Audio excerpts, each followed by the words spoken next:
रजनी को बचपन से ही पेंटिंग का बहुत शौक था। वो हमेशा से ही पेंटर बनना चाहती थी, पर उसके माँ और पिताजी ने उसको कभी भी इस चीज के लिए सपोर्ट नहीं किया और उसकी शादी नीरव से हो गई। नीरव रजनी को बहुत प्यार करता था, पर रजनी हमेशा चुपचाप ही रहती। वो इस शादी से खुश नहीं थी। वो ये शादी नहीं करना चाहती थी। उसे तो हमेशा से पेंटर जो बनना था।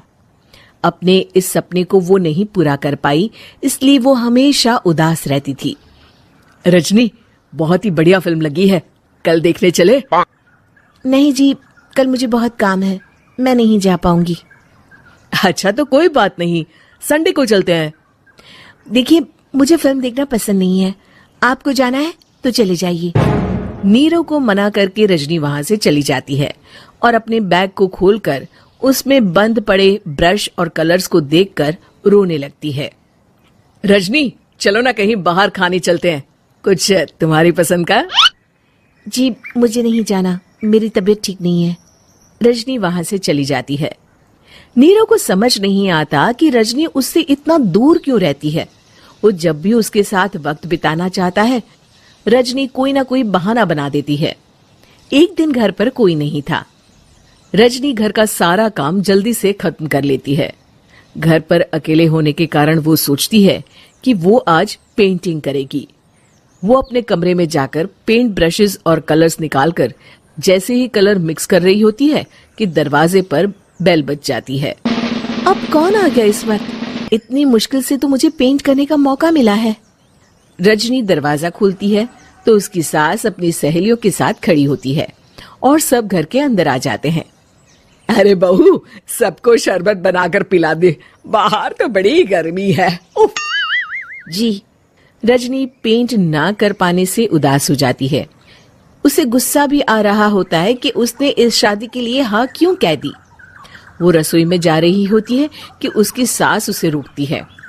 बहू, सबके खाने का भी इंतजाम कर लेना, आज का लंच तो ये सब यही करेगी। हाँ। रजनी बिना कुछ कहे रसोई में चली जाती है। सबके लिए खाना बनाती है। सब खाना खाते हैं और रजनी घड़ी देखती है कि ये सब कब जाएंगे ताकि वो अपनी पेंटिंग कर सके। जब शाम होती है तब सब चले जाते हैं अपने घर। अरे बहू, सब तेरे खाने की तो बहुत तारीफ कर रहे थे, सबको बहुत अच्छा लगा खाना। आपको मुझे सुबह बताना चाहिए था ना कि आपकी सहेलियां आ रही हैं। पता भी है कितना वक्त लगा सारा खाना बनाने में। अरे बहू, तू ऐसे कैसे बात कर रही है मुझसे? तो और कैसे बात करूं? मैं इस घर की कोई नौकरानी नहीं हूं कि इतना काम करूंगी। रजनी अपने कमरे में जाकर दरवाजा बंद कर लेती है। शाम को जब नीरव आता है तो उसकी माँ उसे पूरी घटना के बारे में बताती है। क्या रजनी ने आपसे इस तरह बात की माँ? हाँ, और पता नहीं उसे क्या हो गया है, शाम से बाहर भी नहीं आई है। मैंने तो कई बार आवाज दी, खाना भी नहीं खाया उसने। तू ही बात करके देख ले बेटा। नीरव अपने कमरे का दरवाजा खटखटाता है। रजनी, दरवाजा खोलो, मैं हूं। रजनी दरवाजा खोलती है और फिर वापस जाकर अपने बिस्तर पर लेट जाती है। रजनी, माँ से बात करने का ये क्या तरीका है? मैंने कोई गलत बात नहीं की है। अरे तुम क्यों ऐसे बर्ताव कर रही हो सबके साथ? क्या तुम इस शादी से खुश नहीं हो? रजनी कुछ नहीं बोलती। अरे बताओ मुझे रजनी, क्या ये शादी तुम्हारी मर्जी के खिलाफ हुई है?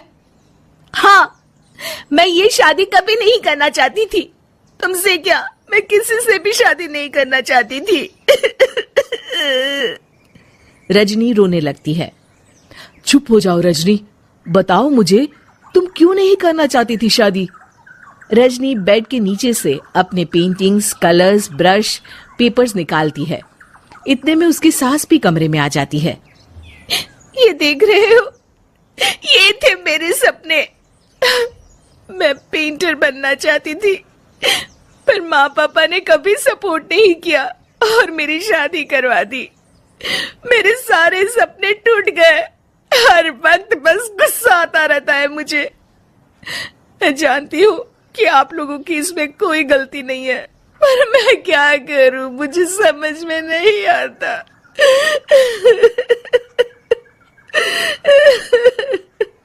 रजनी फूट फूट कर रोने लगती है। मुझे माफ कर दीजिए, आप दोनों के साथ मैं बहुत बुरा बर्ताव कर रही हूं। अरे रजनी बेटा, चुप हो जाओ तुम। नीरव पानी लेकर आता है। ये लो पानी पियो और शांत हो जाओ। रजनी पानी पीती है और उसकी सास पेंटिंग्स देख रही होती है। अरे नीरव, हमें तो पता ही नहीं था कि हमारी बहू कलाकार है। अरे कितनी अच्छी पेंटिंग्स बनाई है, देखो तो। ये वाली तो मैं अपने कमरे में ले जाऊंगी। आपको ये पेंटिंग्स अच्छी लगी? अच्छी नहीं, बहुत अच्छी लगी। और तुमने हमें बताया क्यों नहीं? तुम जब चाहे पेंटिंग कर सकती हो रजनी। हम तुम्हारे सपनों को पूरा करने में तुम्हारा पूरा साथ देंगे। हाँ बेटा, हम कला की कद्र करते हैं। हम कलाकार तो नहीं, पर मुझे गर्व है कि मेरी बहू एक कलाकार है। रजनी, नीरव और सास तीनों हंस पड़ते